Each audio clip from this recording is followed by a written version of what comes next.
भगवान शिव माँ काली के पैरों के नीचे दैत्य रक्त बीज ने कठोर तप के बल पर वर पाया था कि अगर उसके खून की एक बूंद भी धरती पर गिरेगी तो उससे अनेक दैत्य पैदा हो जाएंगे। उसने अपनी शक्तियों का प्रयोग निर्दोष लोगों पर करना शुरू कर दिया। धीरे धीरे उसने अपना आतंक तीनों लोगों पर मचा दिया। देवताओं ने उसे युद्ध के लिए ललकारा। भयंकर युद्ध का आगाज हुआ। देवता अपनी पूरी शक्ति लगाकर रक्त बीज का नाश करने को तत्पर थे, मगर जैसे ही उसके शरीर की एक भी बूंद खून धरती पर गिरती, उस एक बूंद से अनेक रक्त बीज पैदा हो जाते। सभी देवता मिलकर महाकाली की शरण में गए। माँ काली असल में सुंदरी रूप भगवती दुर्गा का काला और डरावना रूप है, जिनकी उत्पत्ति राक्षसों को मारने के लिए ही हुई थी। महाकाली ने देवताओं की रक्षा के लिए विकराल रूप धारण कर युद्ध भूमि में प्रवेश किया।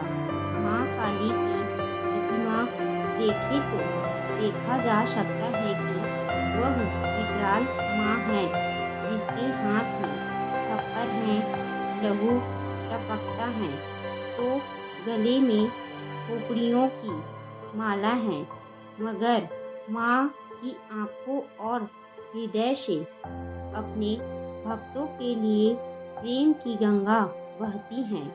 महाकाली ने राक्षसों का वध करना आरंभ किया, लेकिन रक्त बीज के खून की एक भी बूंद धरती पर गिरती तो उससे अनेक दानवों का जन्म हो जाता, जिससे युद्ध भूमि में दैत्यों की संख्या बढ़ने लगी। तब माँ ने अपनी जिह्वा का विस्तार किया।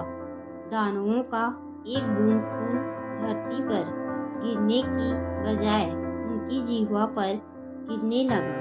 वह लाशों के ढेर लगाती गई और उनका खून पीने लगी। इस तरह महाकाली ने रक्त बीज का वध किया, लेकिन तब तक महाकाली का गुस्सा इतना विकराल रूप ले चुका था कि उनको शांत करना जरूरी था, मगर हर कोई उनके समीप जाने से भी डर रहा था।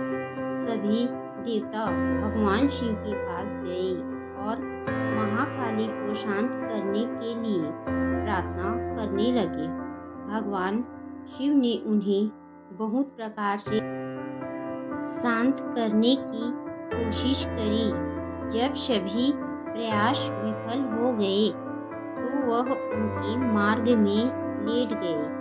जब उनके चरण भगवान शिव पर पड़े तो वह एकदम से ठिठक गई। उनका क्रोध शांत हो गया। आदि शक्ति माँ दुर्गा के विविध रूपों का वर्णन मार्कंडेय पुराण में वर्णित है।